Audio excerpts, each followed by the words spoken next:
경향신문 신촌문예에 등장한 유명한 작가 오혜령 씨의 간증입니다.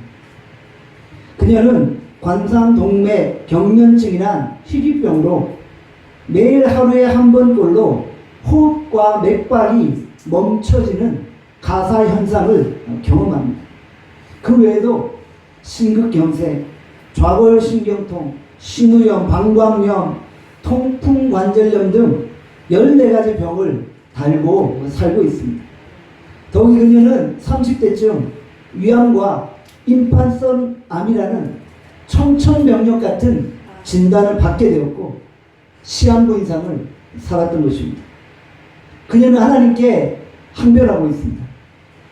하나님 안에서 진리를 쫓아가려고 하던 저를 왜 이렇게 질병으로 고통당하게 하십니까? 당신이 정말 살아계신다면 질병의 의미를 알려주십시오. 그녀는 매일매일 너무나도 괴로워서 죽고 싶은 마음뿐이었습니다. 매일매일 죽음의 순간을 헤아리면서 무기력하고 고통 속에 살아가고 있는 것입니다.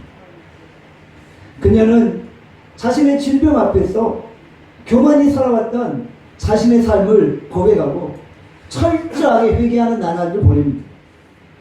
지난날의 죄악들이 주마등처럼 지나갈 때마다 화선지에 붓을 가지고 자신의 죄를 기록하며 눈물의 회개를 올려드린 것입니다.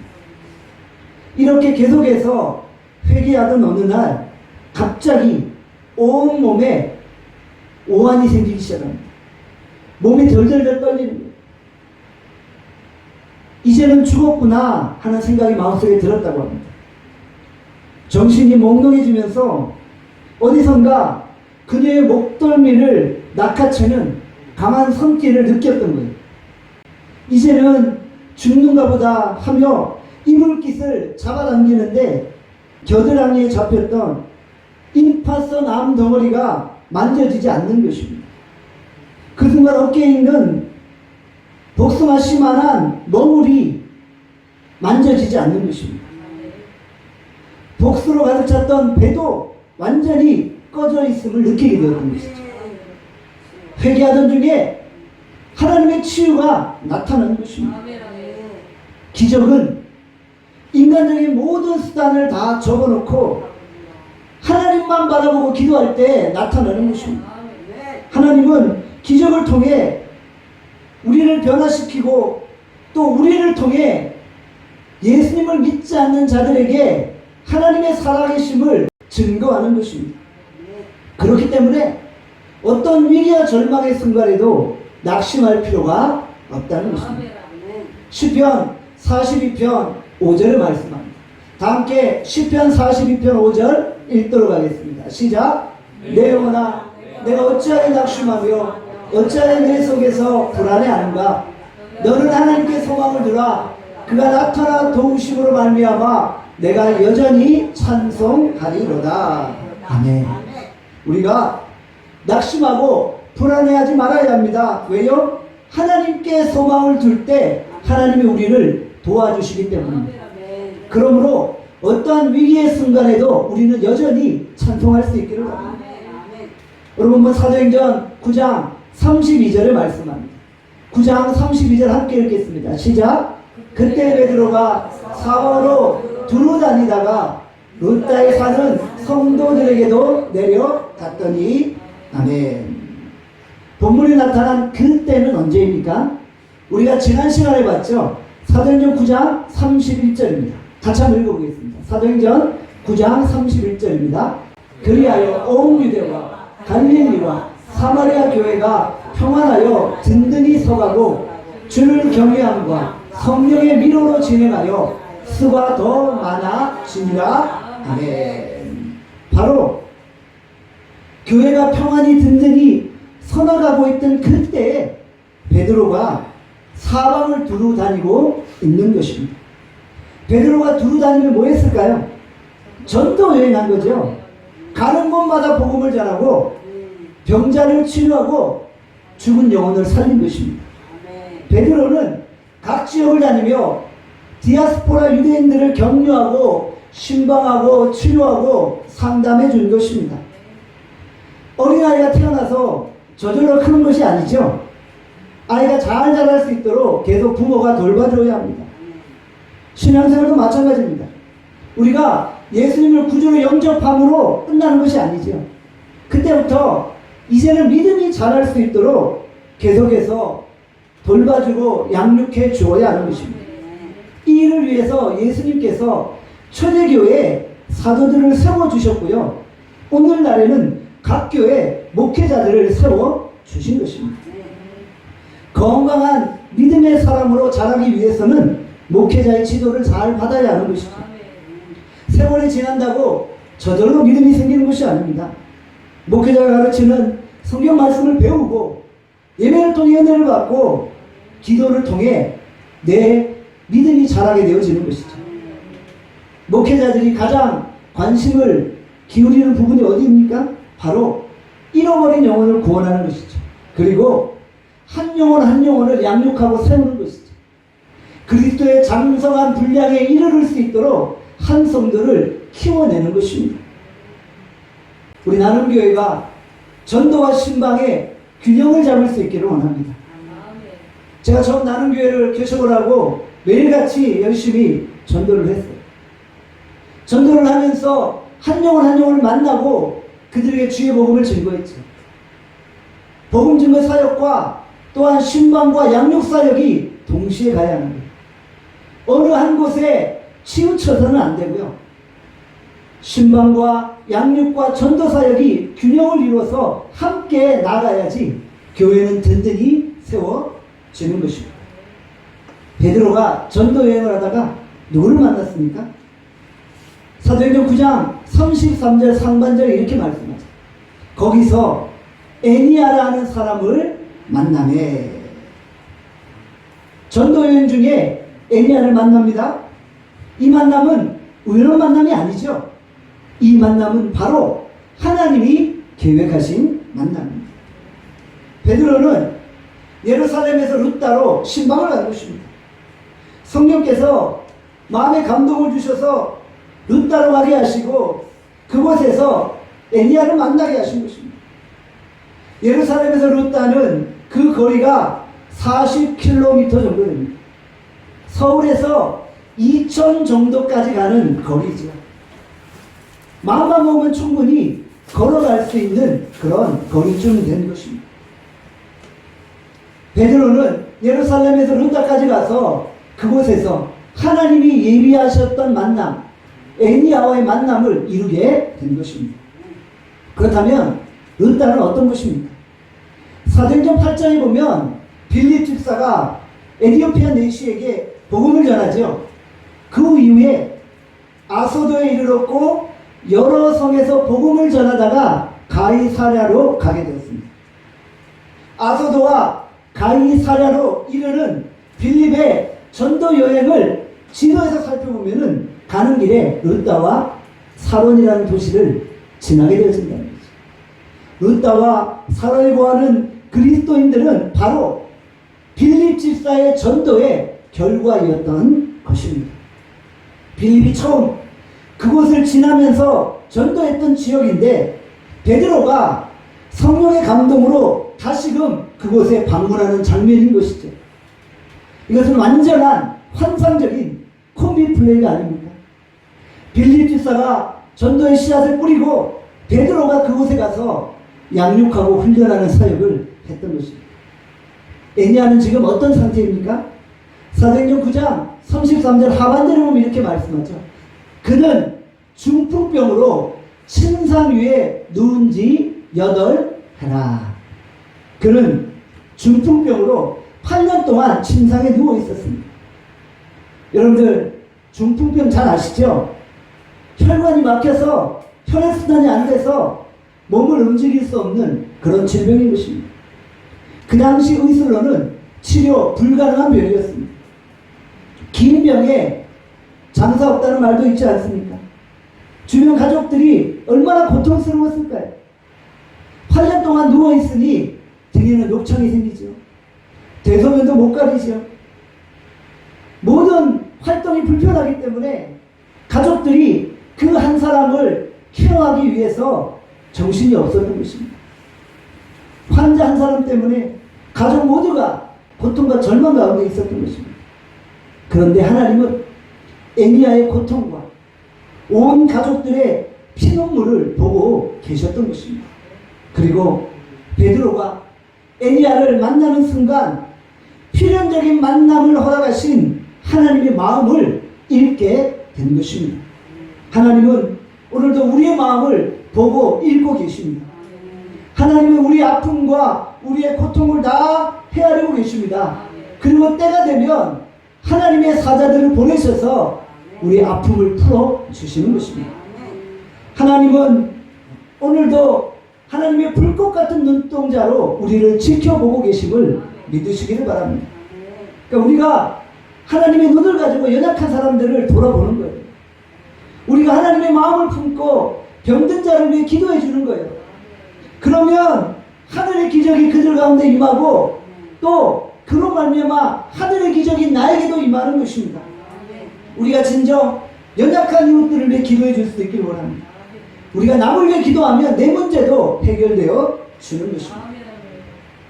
이 순간 베드로는 애니야가 낫게 된다는 분명한 확신을 가지게 되었죠. 성령께서 그런 마음을 주신 것이죠. 그래서 이렇게 고백합니다. 사도행전 9장 34절입니다. 다 함께 사도행전 9장 34절 말씀 함께 읽겠습니다. 시작. 베드로가 이르되 애니야야 예수 그리스도께서 너를 낫게 하시니 일어나 내 자리를 정돈하라 한데 곧 일어나니. 아멘. 베드로가 이렇게 고백합니다. 예수 그리스도께서 너를 낫게 하실 것이다. 베드로가 예수 이름의 능력으로 선포할 때 선포한 대로 되어진 것입니다. 베드로는 자기 능력으로 자기 재주로 이 사람을 고칠 수 없었음을 알고 있었습니다. 이것은 전적으로 예수 이름의 능력으로만 가능하다는 것을 알고 있었어요. 자신은 철저하게 하나님의 도구에 불과한 거예요. 예수 이름의 능력만이 질병을 치료할 수 있음을 알았기에 베드로는 모든 영광을 하나님께 올려드린 것입니다. 예수 그리스도께서 너를 낫게 하시니. 이 말씀은 분명한 성령의 음성을 들은 자만이 선포할 수 있는 내용입니다. 진정 마음에 성령의 확신이 있어야만 고백할 수 있는 내용이라는 것이죠. 그리고 또 베드로가 이렇게 고백을 하죠. 내 자리를 정돈하라. 8년 동안 침상에 누워 있었던 사람입니다. 그를 향해 일어나라고 선언하고 있습니다. 스스로의 힘으로 일어나라는 거예요. 지금까지는 가족들과 지인들의 부축을 받아야만 일어날 수 있었어요. 그러나 이제 베드로가 외치는 거예요. 직접 내 힘으로 일어나라. 이 장면을 보면 어떤 사건이 떠오릅니까? 바로 마가복음 2장에 예수님이 가버나움에서 38년 된 중풍병자를 고치는 사건이 떠오르지 않습니다.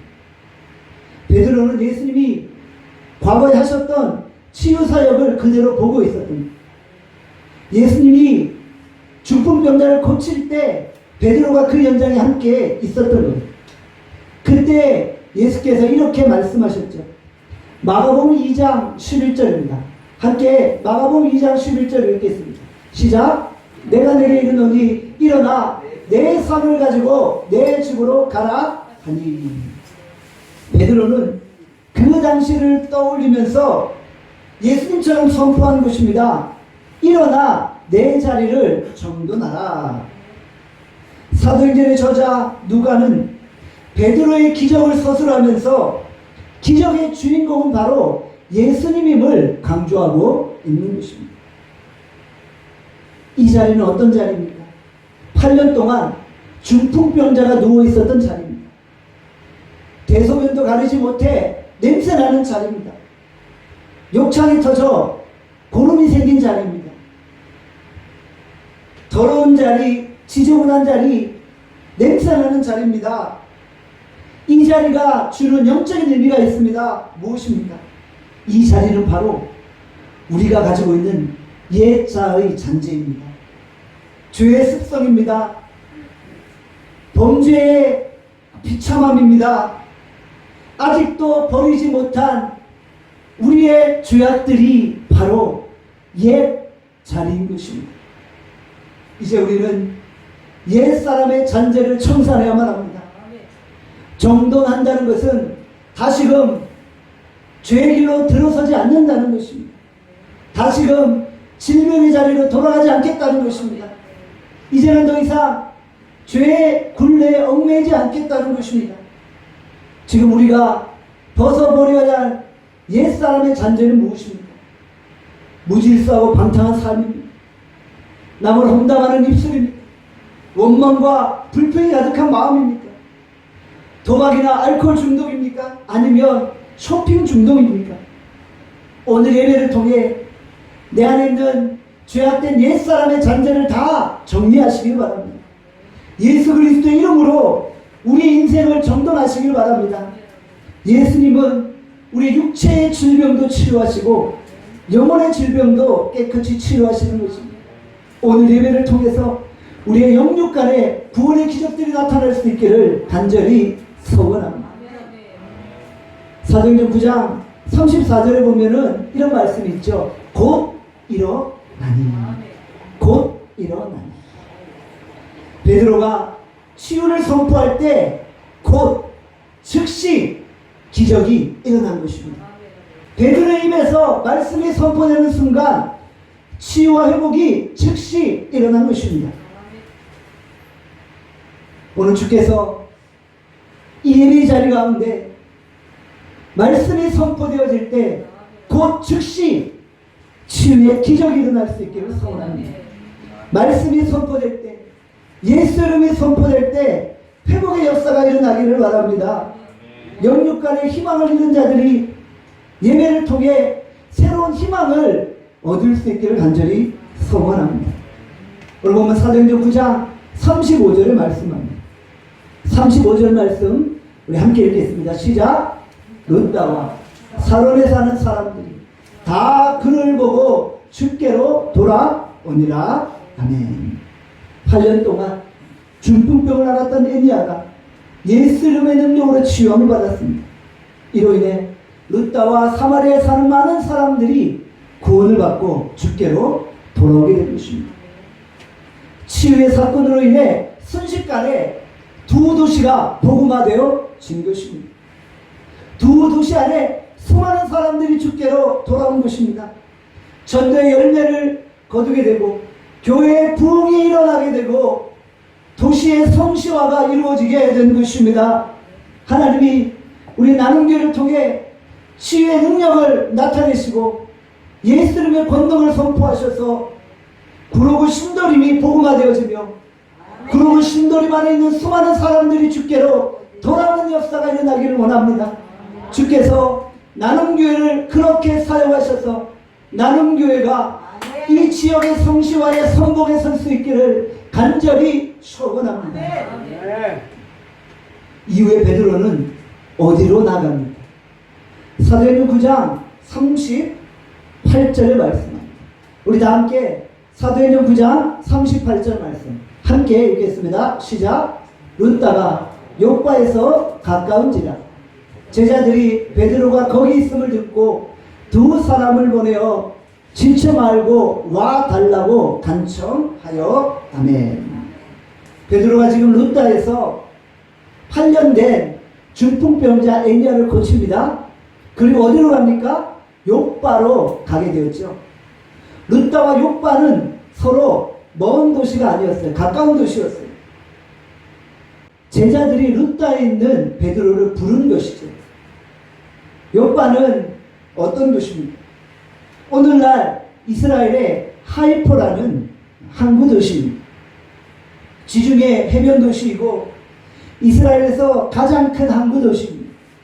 이것은 레바논의 백향목을 수입하는 곳이고 요나가 불순종하여서 다시스로 가는 배를 탔던 곳이기도 합니다.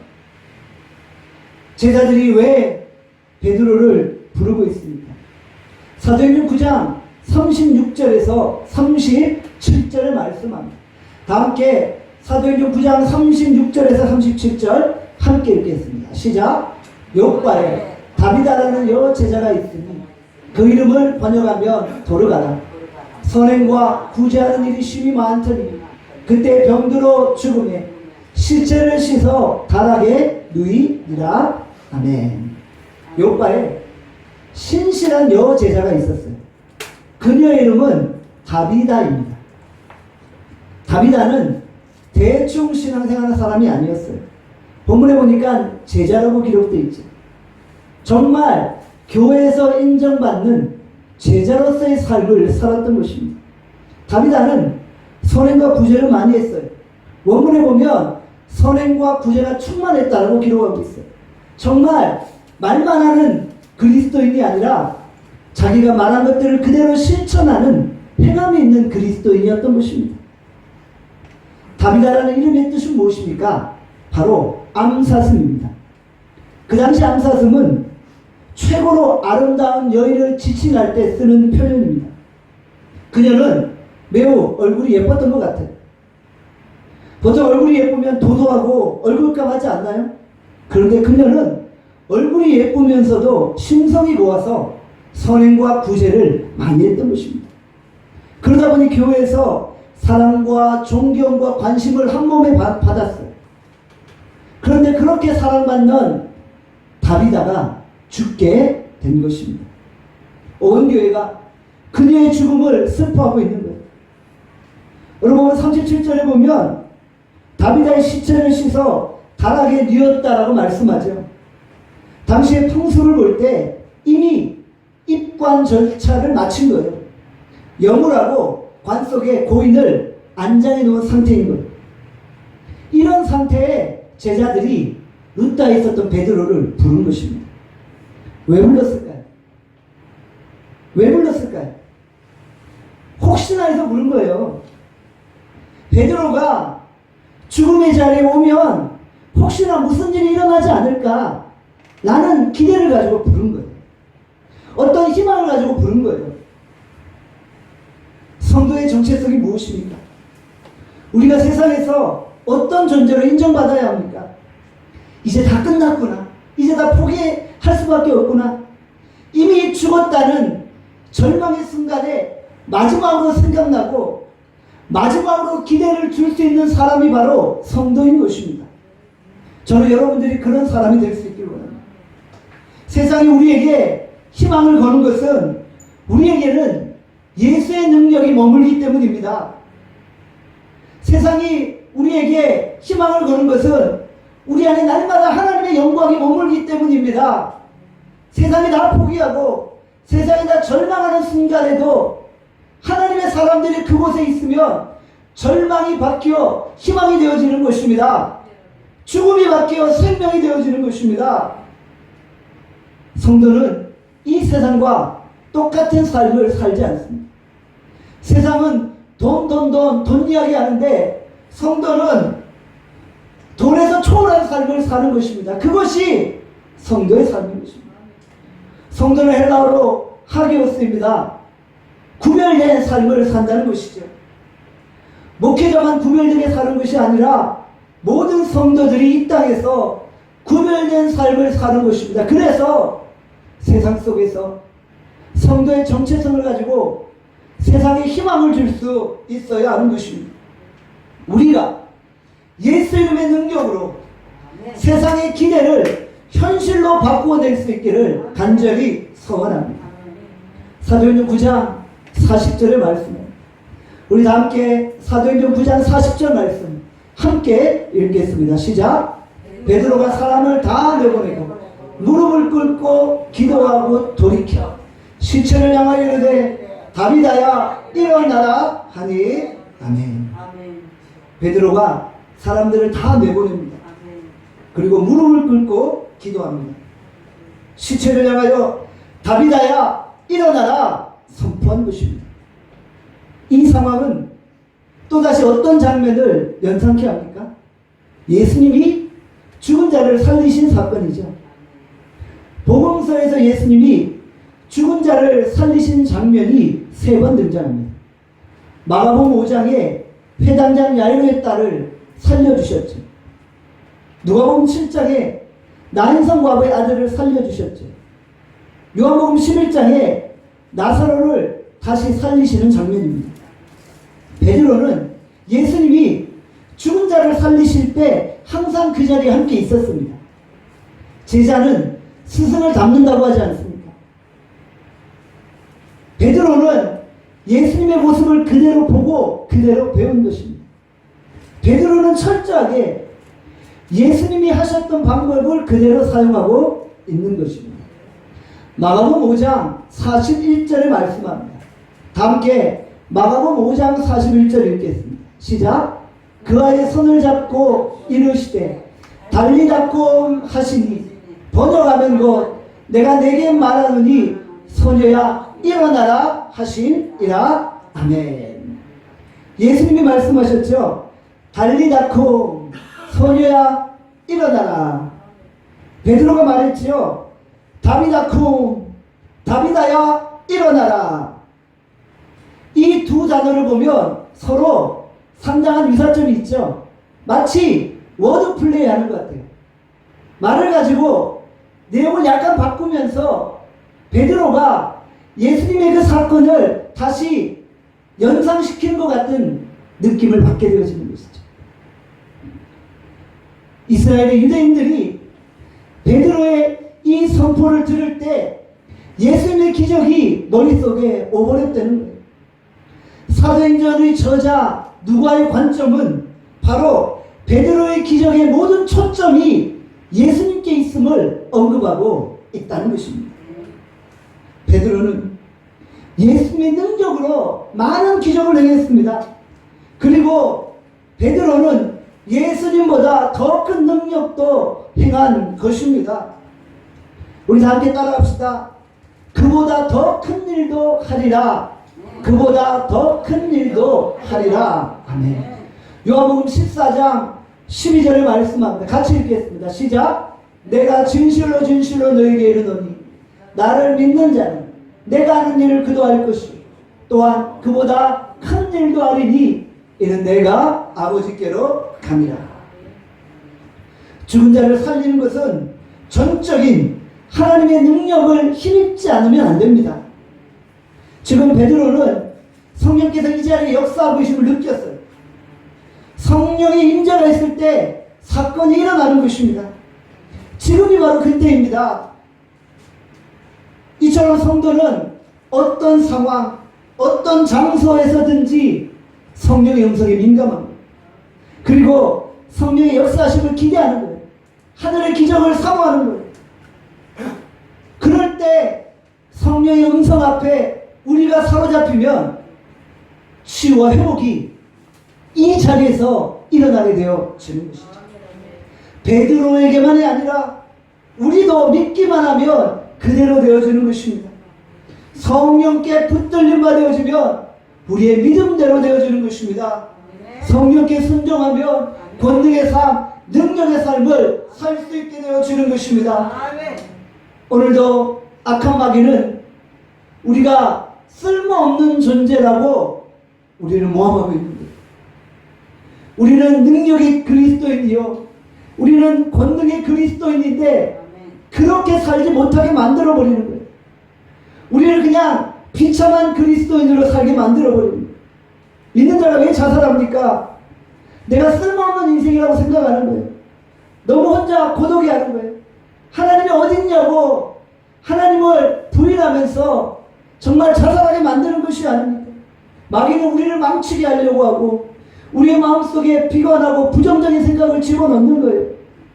우리는 외적으로 비록 누추해 보일지라도 예수님 안에서 능력 있는 삶을 살 수 있습니다. 우리는 하나님의 자녀로 이 땅을 살아갑니다.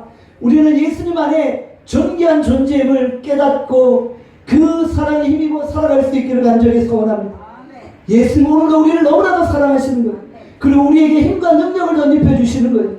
예수님을 3번이나 부인했던 베드로도 예수님의 사랑을 깨닫고 내 양을 먹이라는 사명의 자리로 나가지 않았습니다. 베드로는 양을 먹이라는 사명을 받고 그 사명을 감당할 수 있는 능력도 받았지요. 그리고 그 능력을 행한 것입니다. 여러분의 힘으로 하라는 말이 아니에요. 예수님이 능력을 주신다니까요. 왜 자꾸 안 된다고 하십니까? 누가 여러분의 힘으로 하라고 했나요? 예수님은 할 만하니까 우리에게 사명을 맡기시는 거예요. 우리에게 사명을 맡기시면서 그 사명을 감당할 수 있는 힘과 능력도 공급하여 주시는 것입니다. 한번 따라합시다. 할 만하니까 시켰지. 할 만하니까 시켰지. 하나님은 우리에게 사명을 맡기실 때 그냥 맡기시는 게 아니에요. 그 사명을 감당할 수 있는 힘과 능력을 허락하시는 거예요. 그래서 우리는 이제 죄를 향해, 질병을 향해, 죽음을 향해 명령하며 선포하는 것입니다. 제발 일어나 줄래가 아닙니다. 혹시 일어날 수 있니가 아닙니다. 우리는 명령합니다. 우리에게 그런 능력이 있습니다. 우리는 예수 이름의 능력을 소유한 자들입니다. 우리가 그 이름의 능력을 사용할 때 주의 성령이 우리 가운데 역사하시는 것입니다. 우리가 오늘 직장에서, 가정에서, 이 사회에서 예수의 종으로 예수 이름의 능력을 나타낼 수 있기를 바랍니다. 베드로는 질병으로부터, 죽음으로부터의 자유를 경험했습니다.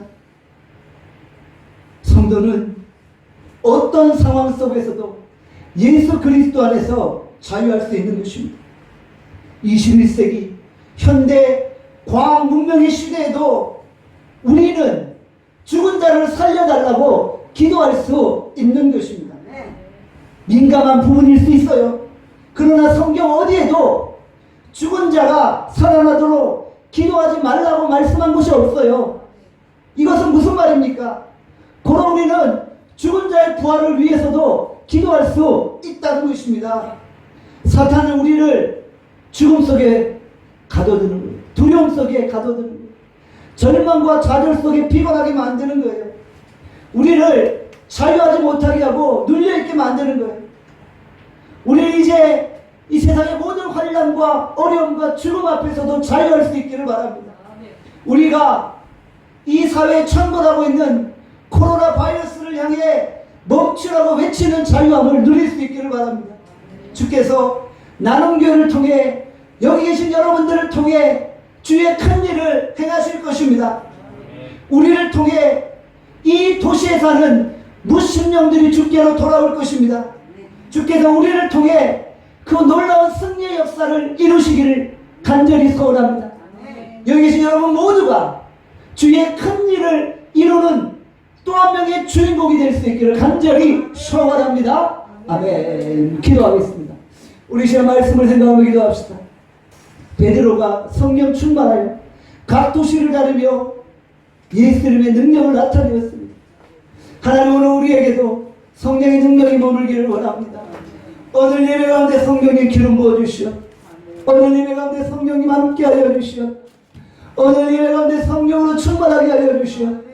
오늘 이제는 점점 모두 심령 위에 성령의 기름 부으심이 있게 하시고 강물이 안수하여 주시고 하나님 우리가 정말 능력 있는 권능 있는 그리스도인으로서 이 땅을 살아갈 수 있게 하여 주시오. 하나님 베드로가 치유의 기적을 나타날 때 은다와 욕바에 있는 수많은 사람들이 주께로 돌아왔습니다. 우리를 통해 나눔교회를 통해 구르고 신도림동에 있는 수많은 사람들이 주께로 돌아오는 역사가 일어나게 해달라.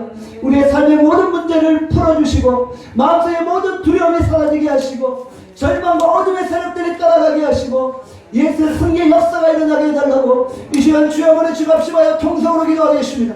주여